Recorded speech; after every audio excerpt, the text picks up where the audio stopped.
From looming lighthouses surrounded by tales of restless spirits, to notable state parks where it's said darker things roam just off the beaten path.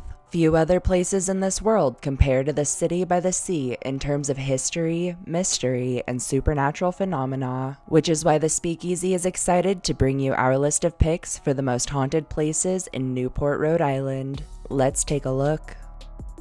Number 5. Gravelly Point.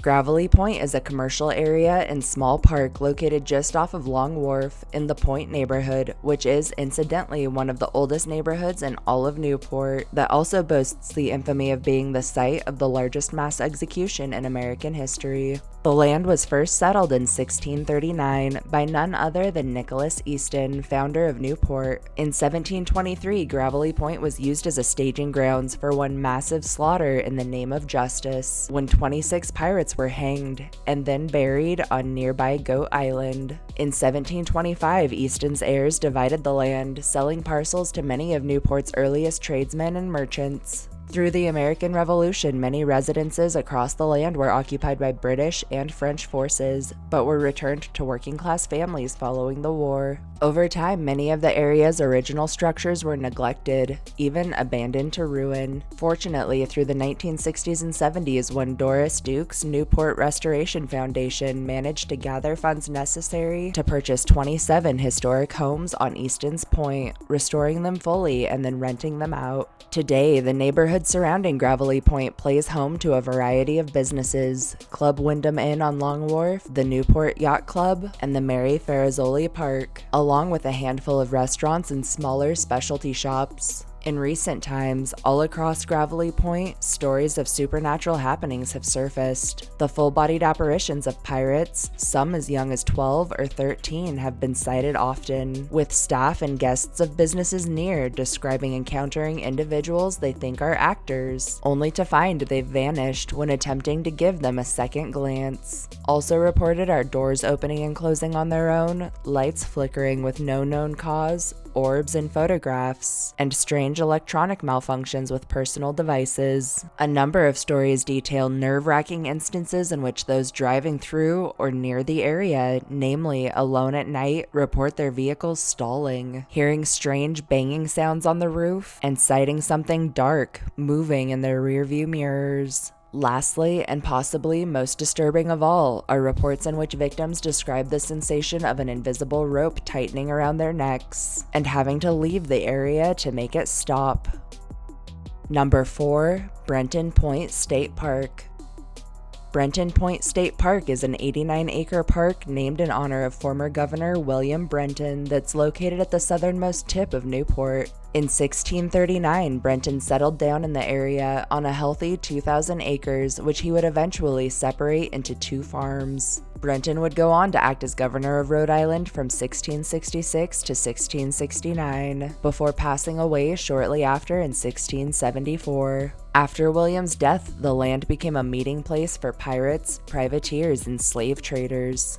During the American Revolution, Newport and surrounding farmland was left devastated. From 1876 to 1883, an estate known as the Reefs was constructed here for one Theodore M. Davis. When David passed in 1915, the estate was sold to the Budlong family, who resided there until 1941. During World War II, the property was occupied by the American military, who saw the location as the perfect place for coastal artillery. Following the war in 1946, the home was returned to the family, but they'd already moved on and left the place abandoned to rot over time. It was finally mostly destroyed in a fire in 1916, the remnants torn down after the blaze had mellowed. In 1969, the state took control of the long-neglected land, cleaning the space up and opening it to the Green Acres program, and later, in 1976, designating it as a park. The park remains open to this day, offering ruins of the stables and old carriage house for viewing from behind a fence, and utilizing the building that was once the servants' quarters as its visitors center and ranger's office. Between officials, workers, and visitors, a number of tales of terror have emerged from Brenton's rocky shores. In the ruin of the old carriage house and stables, loud banging sounds are often heard, accompanied by disembodied voices and the sounds of horses long lost. In the visitors center, doors open and close on their own, objects have been known to move, sometimes spatially through the air, and many report unnatural cold spots in the dead of summer. Off the coast, on foggy days, a number of sightings of ghostly ships have rolled in, and many report being overwhelmed by an unshakable feeling that they're being watched or even stalked by something malicious. In a handful of cases, these individuals have later discovered scratches or bruises on their neck, arms, or legs. Lastly, and reported all throughout Brenton, are orbs and strange floating lights, both caught in photographs as well as seen by the naked eye, and shadowy figures sighted lurking about. Number 3. The Jailhouse Inn.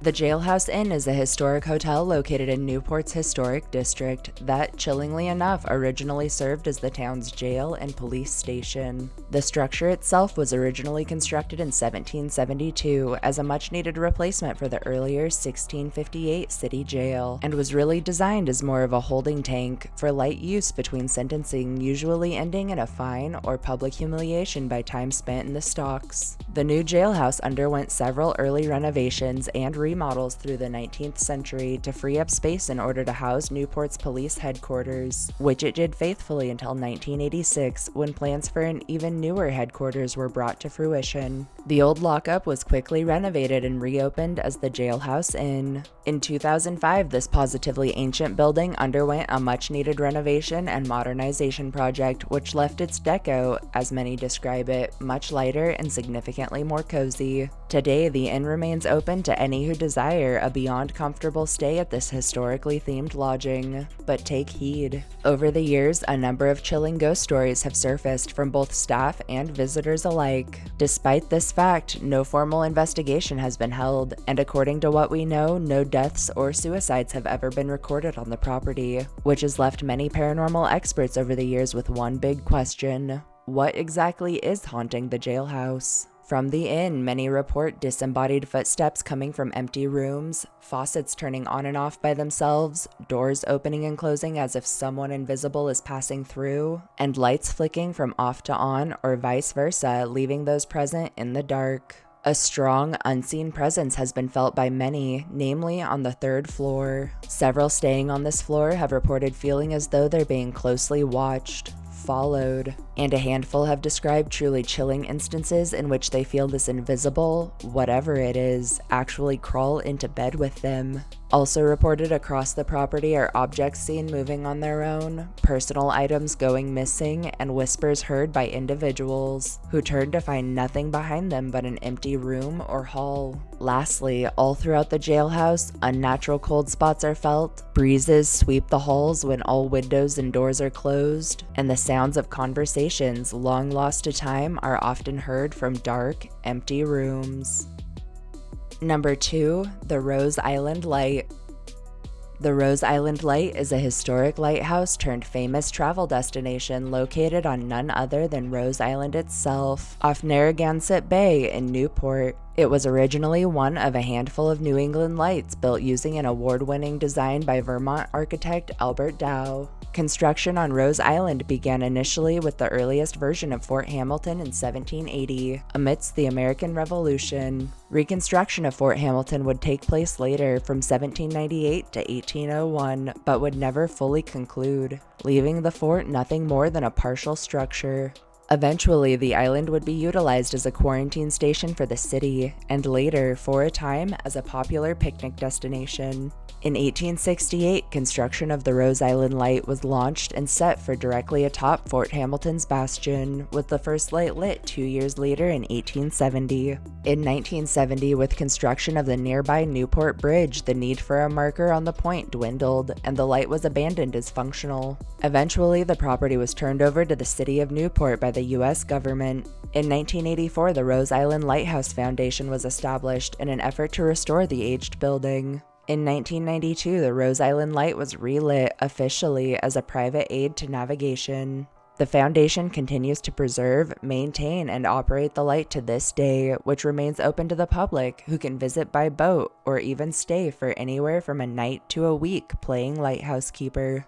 As local legend has it, rest and relaxation may not be the only things you're in for if you plan on staying on Rhode Island, and a number of spooky fables have washed ashore over the years. According to some of these legends, the entire area is infested by the restless spirits of those who died of cholera in quarantine, and 2 mass graves are said to be hidden throughout the area. Many on the island report strange electronic malfunctions, such as cameras going from full charge to dead nearly instantly, phones and tablets acting as if they have a mind of their own, and the constant feeling of being watched or never being alone. Disembodied voices and crying have been heard throughout the area, orbs and strange mists commonly appear in photographs, and a ghostly woman in white has been sighted gazing longingly from the tower or drifting silently by. Many who have braved spending time on Rhode Island report chilling instances in which they are awakened in the middle of the night by strange noises or the feeling of someone touching their blankets as they sleep, only to find full-bodied apparitions, always varying in description, standing at the foot of their bed. Lastly, and most famously, the ghost of former lightkeeper Charles Curtis has been sighted all across the island, especially in or near the light, where many report hearing his disembodied bootsteps make their way from the tower down to the kitchen at night for a glass of milk, a routine he relished in life. Number 1. Salve Regina University. Salve Regina University is a private Catholic university located on a sprawling 80-acre campus in Newport that contains 7 Gilded Age estates, with 21 buildings of notable historic significance. It all started in 1934 when the state of Rhode Island granted a charter to the Sisters of Mercy for a corporation to be named Salve Regina College. In 1947, the college received its first building, Ochre Court. The court was a 50-room mansion originally constructed in 1892 that opened as a women's college to a body of only 58 students. In 1955, Moore Hall, which was built in 1890, along with Macaulay Hall, built in 1882 and formerly the Vinland Estate, were both donated to the college. In 1964, Miley Hall was constructed on the site of the former Whiteholm Estate. In 1968, the O'Hare Academic Center was finished. In 1972, Wakehurst, a mansion constructed in 1887 for James J. Van Allen, was acquired by the college from heirs of the estate, and just a year later, in 1973, the school was set to be coeducational. In 1991, the long-standing college would officially become Salve Regina University. Today, the university plays home to around 2,300 students, and is recognized nationally as one of the more unique, beautiful, and intricately designed campuses in the country, but it also holds a darker title as possibly one of the most paranormally infested. In Ochre Court, now serving as the admin building, the ghostly figure of a woman with bloody wrists is often sighted roaming about, drifting a few inches above the ground. She is said to be the spirit of a student from the 1960s whose parents were going through a nasty divorce when she decided to take her own life. This ghostly gal has been known to manifest as a white mist or a strange light mass. Also reported throughout the court is the smell of cigar smoke where there aren't any, and shadowy figures seen on the second floor and side balconies. In the Vinland Estate, now Macaulay Hall, a ghostly little boy has been sighted watching from various windows. Some say waiting for the return of his long-lost parents. As the story goes, in life, this child passed after falling from one of the higher windows. All across campus and confined to no area in particular, staff, visitors, and students alike report doors opening and closing on their own, lights flickering with no known cause, and strange noises, footsteps, and disembodied voices coming from empty areas, rooms, or structures. In the Watts-Sherman dorm, a historic former home built in the 1870s, and later a nursing home from 1951 to 1982, a number of paranormal encounters with the small spirit of a boy named Adam have surfaced. It's said Adam passed after falling down the stairs and that he wasn't ready to move on. Many have heard his ghost bouncing a ball up and down the halls at night, and several have even reported eerie interactions in which his ball has come rolling to them from dark, vacant rooms.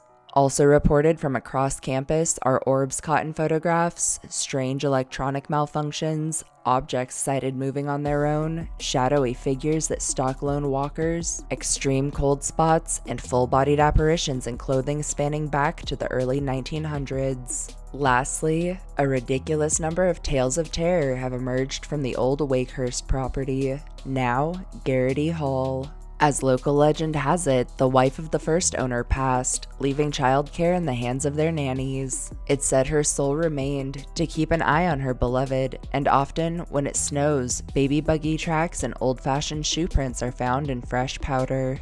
The spirit of a man in old-timey but fashionable garb has been sighted gazing from various windows. This is speculated to be the spirit of Wakehurst's original owner, Mr. Van Allen Sr., who is thought to be accompanied in the afterlife by his daughter-in-law, Margaret. The ghost of Margaret is said to have a bit of a nasty streak, and has been known to spiritually blow up on any who seek to do the old building harm, with several students reporting being literally chased from the property by her raging, full-bodied apparition, or even receiving scratches or heavy blows from unseen hands until they leave the premises. Taking into consideration this prestigious college's ridiculously fascinating history, its slew of paranormal infestations and long list of urban legends, it really shouldn't surprise that we chose Salve Regina University as our pick for the most haunted place in Newport, Rhode Island.